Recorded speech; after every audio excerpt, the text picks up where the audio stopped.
चंद्रसेन था महाराज। चंद्रसेन नाम के परम प्रतापी राजा। आदरणीय प्यारे भक्तजनों, चंद्रसेन नाम के जो प्रतापी राजा हैं, बड़े ख्याति उनको प्राप्त थी, बड़े धर्मात्मा, बड़े पुण्यात्मा राजा। उनका एक मित्र था जो भगवान सूर्य का परम उपासक था, जिसका नाम था मणिभद्र। महाराज चंद्रसेन का एक नियम था, नित्य प्रति भगवान सूर्य को अर्घ दिया करते थे। भगवान सूर्य के उपासक थे। और जैसे महाराज भगवान सूर्य की उपासना कर रहे थे, तो सूर्य के भक्त ने, इनके मित्र ने, जिसका नाम मणिभद्र था, उसने क्या किया? एक दास गणेन्द्रो ही प्रसन्नाशो महामणि मणिभद्रो ददो चिंतामणि मुदारधी।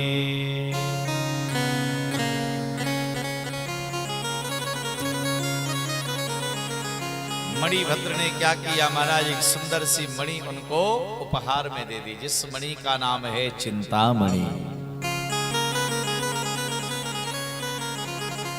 चिंतामणि देवताओं के पास में होती है। चिंतामणि को अगर कोई धारण कर ले तो उसके जीवन से सारी चिंताएं समाप्त हो जाती है महाराज, चिंताएं मिट जाती हैं।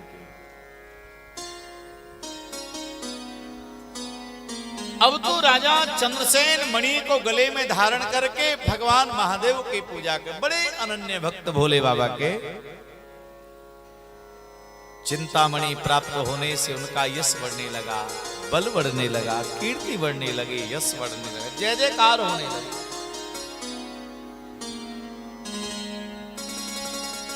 अनेक प्रकार की सुविधाएं, अनेक प्रकार के वैभव राजा चंद्रसेन को प्राप्त हो गए। अब राजा का नाम जब बढ़ने लगा तो अन्य जो दूषित प्रवृत्ति के जो राजा थे ना, वो दूषित प्रवृत्ति के राजा चंद्रसेन राजा से जलने लगे महाराज। दस्यु प्रवृत्ति के राजा हैं। दस्यु राजा किसे कहते हैं? जो आपसे द्वेष करता हो, आपसे जलता हो, आपका वैभव,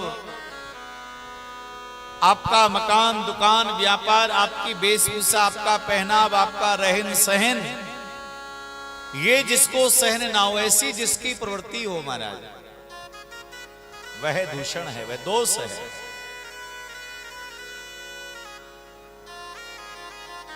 जैसा भगवान ने दिया है उसी में प्रसन्न रह करके आनंदित होना, ये अच्छी बात है।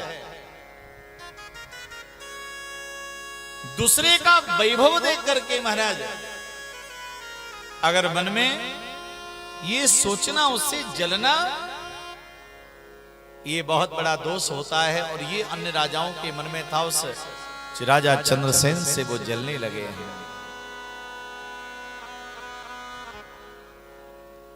एक समय की बात, राजा चंद्रसेन जो था, श्रावण का महीना था, और श्रावण के महीने में गांव के सभी लोगों ने, अवंतिका नगरी के सभी लोगों ने महाराज क्या किया? मिलकर के भगवान महादेव की बड़े भाव से महाराज पूरे महीने भर पूजा की है। क्या लोग थे महाराज, इतनी निष्ठा और आनंद के साथ में भाव से पूजा कर रहे हैं। और मुझे तो बहुत कभी कभी गर्व होता है ऋषि आश्रम से जुड़े हुए आप सभी भक्तजनों पर। भैया, एक दिन का कोई भगवान के कार्य के लिए समय निकाल ले, बहुत बड़ी बात है। लेकिन कई वर्षों से लगातार ये परंपरा चली आ रही है, एक साथ दो कथाएं होना, बड़े बड़े आश्रमों में, बड़े बड़े मठों में, बड़े बड़े महाराज प्रतिष्ठानों में, समिति और कमेटियों में भैया वर्ष भर में भी कोई एक आध आयोजन हो जाए तो बहुत बड़ी बात मान लो महाराज। और वो लोग आयोजन भी करेंगे तो केवल भंडारे का आयोजन करेंगे। लेकिन मैं ऋषि आश्रम से जुड़े हुए सभी समिति के लोग और इस आश्रम से जुड़े हुए सभी भक्तजनों को इस व्यासपीठ से बहुत धन्यवाद और साधुवाद देता हूं कि लगातार वर्ष में 2 आयोजन आप लोग कराते हैं। ये कोई मामूली बात नहीं है महाराज, ये बहुत बड़ी बात है। तो आप सब लोगों के लिए मैं वंदन करता हूं। आप भी कोई ऋषि महात्मा, कोई देवताओं से कम नहीं हो महाराज। जब हम लोग कथा के लिए आ रहे थे और हमको जब पहली बार पता चला कि एक कथा और उसके बाद में दूसरी कथा होगी, तो मैंने तो ये समझा कि लोगों का उत्साह कम हो जाएगा, लोगों का भाव कम हो जाएगा, लोग थक जाएंगे। लेकिन भैया आप लोगों के भाव को देख करके ऐसा लगता है कि 2 कथाएं तो क्या, अगर वर्ष भर कथाएं चलती रहे तो आप थकने वाले नहीं है महाराज। ये आप लोगों में इतना उत्साह है। और आज इस व्यासपीठ से मैं भगवान महादेव से ये प्रार्थना करूंगा, मेरे महादेव इतना माला माल करें, इतना धनवान बलवान और इतना वैभव आप सबके जीवन में दें, इतनी भक्ति आपके जीवन में दें। इसी प्रकार से आप ठाकुर जी के उत्सव को मनाते रहें महाराज। तो ये कोई साधारण बात नहीं है महाराज। ऐसा उत्साह, ऐसा आनंद कहाँ देखने को मिलता है। राजा चंद्रसेन के यहाँ पर पूरे गांव के लोगों ने, अवंतिका के लोगों ने महाराज श्रावण के महीने भर उन्होंने अनुष्ठान किया है, महादेव की पूजा कर रहे हैं। अनेक विद्वान ब्राह्मणों के साथ बैठकर राजा चंद्रसेन रुद्राभिषेक करें, रोज अभिषेक हो रहा है। और आज श्रावण के महीने का वो आखिरी दिन आ गया महाराज, पूर्णमासी का दिन आया। और आज तो पूरे गांव में इतना उत्साह है महाराज, बिल्कुल भोले बाबा के दीवाने बन गए।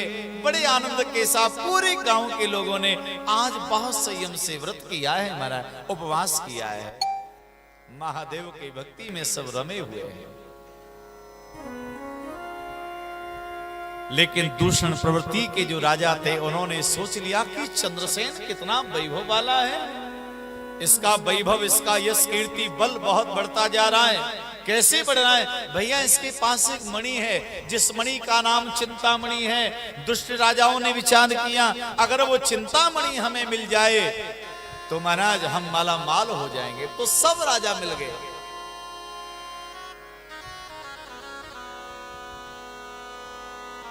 उन राजाओं ने सोच लिया कि चंद्रसेन व्रत कर रहा है, अनुष्ठान कर रहा है, ये यदि पूरा हो गया तो और जाने महादेव इसको क्या देंगे। आज इसका व्रत अधूरा कर दो, माना तोड़ डालो। तो आज महाराज अनेक दुष्ट राजाओं ने इस सेना के द्वारा पूरी उस अवंतिका नगरी को चारों तरफ से घेर लिया है। राजा पूजा में बैठे हैं। कर्मकांड में वर्णन आता, जब आप अनुष्ठान में हो, पूजा में हो, तो कुछ वस्तुओं का त्याग कर दीजिए महाराज, उनको बिल्कुल दूर कर दीजिए जो व्यवधान उत्पन्न करने वाली हो। और सबसे ज्यादा आजकल यदि कोई पूजा में व्यवधान उत्पन्न करे तो वह मोबाइल है। इसे ही दूर करना चाहिए महाराज। जब भी आप पूजा में जाओ, अनुष्ठान में बैठो, भजन में बैठो, तो भैया मोबाइल को जरूर आप दूर कर दीजिए, ये बहुत घातक है। अरे राजा चंद्रसेन इतना बड़ा धर्मात्मा राजा ने सबने शस्त्रों को त्याग दिया, अपने आभूषणों को त्याग दिया और महाराज बड़े आनंद के साथ, निष्ठा के साथ बैठा हुआ है। 5 ब्राह्मण वहां विराजमान हैं, वेद ध्वनि हो रही है, रुद्राष्टाध्यायी के द्वारा भगवान महादेव का पूजन चल रहा है।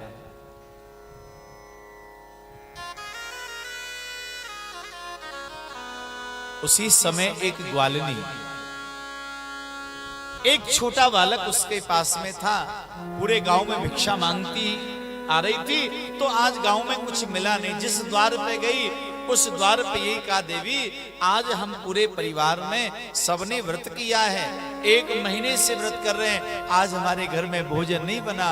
महादेव की पूजा करने के बाद जब सूर्यास्त के समय प्रदोष वेला में महादेव की पूजा संपन्न हो जाएगी, उसके बाद में हमारे घर में हम व्रत को खोलेंगे, तब तुम आओगी तो तुम्हें प्रसाद मिल जाएगा।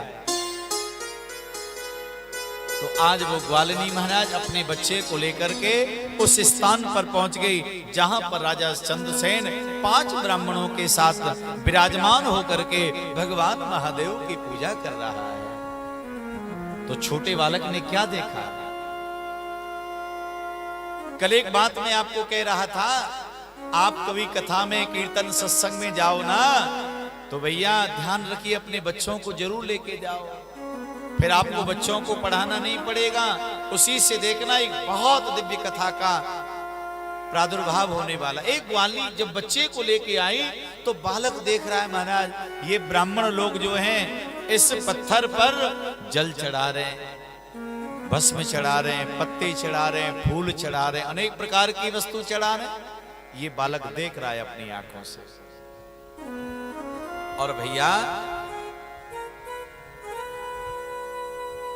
ग्वालिनी ये दृश्य देख रही, उधर से क्या हुआ, उन दुष्ट राजाओं ने अवंतिका नगरी को घेर लिया, उस स्थान पर आ गए जहां पर राजा पूजा कर रहे हैं। और राजाओं ने कहा, हे राजा चंद्रसेन, तेरे पास जो चिंतामणि है ये मणि निकाल के हमें दे दे, नहीं तो आज हम तुझे मार डालेंगे।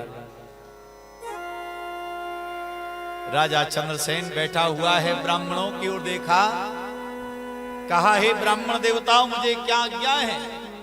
क्षत्रिय हूं, भले ही काल भी सामने हो और युद्ध के लिए कोई कहे तो हम आगे बढ़ेंगे, आपकी क्या अनुमति है? ब्राह्मण देवताओं ने कहा, हे राजा चंद्रसेन, आज तुम्हारी पूजा का विश्राम दिवस है और महादेव के बिल्कुल समीप में तुम पहुंच गए हो। ये जीवन और मरण तो महादेव के हाथ में है। अगर आज मृत्यु लिखी होगी उसे कोई टाल नहीं सकता है, और यदि जीवन होगा तो तुम्हें कोई मार नहीं सकता है। हमारी आज्ञा है तुम महादेव की पूजा करते रहो, ये जाने इनका काम जाने। राजा चंद्रसेन अब तो बड़े आनंद के साथ में, कोई महाराज सब राजा नंगी तलवार हाथ में लेकर राजा को डराने धमकाने लगे, लेकिन राजा चंद्रसेन बस महादेव जी के चरणों में समर्पित हो गया। और जैसे ही महाराज उन राजाओं ने देखा, अरे ये तो चिंतामणि नहीं दे रहा है, इसको मार देना चाहिए, जैसे ही तलवार का प्रहार करने लगे उसी समय भगवान महादेव प्रकट हो गए। भस्म लेकर के आगे बहुत बड़ा गड्ढा बन गया और थोड़े समय के लिए अंधकार छा गया। उन दुष्ट राजाओं का संहार भगवान महादेव ने कर दिया है। महाकाल भगवान की जय हो। सब नेत्र बंद करते रहे, उन दुष्ट राजाओं का संहार हो गया। तब भगवान महादेव कहने लगे, हे राजा चंद्रसेन, नेत्र खोलिएगा। जैसे नेत्र खोले तो महाराज बड़ी बड़ी जटाएं भस्मीभूत होकर रुद्राक्ष और गले में जटाओं में सांप शोभायमान हो रहा है। त्रिशूल और डमरू लेकर भगवान महादेव का दर्शन करते हुए परम आनंदित हो गए। भगवान महादेव कहने लगे, वरदान मांगो। राजा चंद्रसेन ने कहा, हे महादेव जी, आज से आप इस रूप में यहीं पर विराजमान हो जाओ, महाकाल के रूप में। भगवान तमेव शरणं राजा महाकालेश्वरं ययो। मेरे भगवान महाकाल के रूप में आज वहां विराजमान हो गए।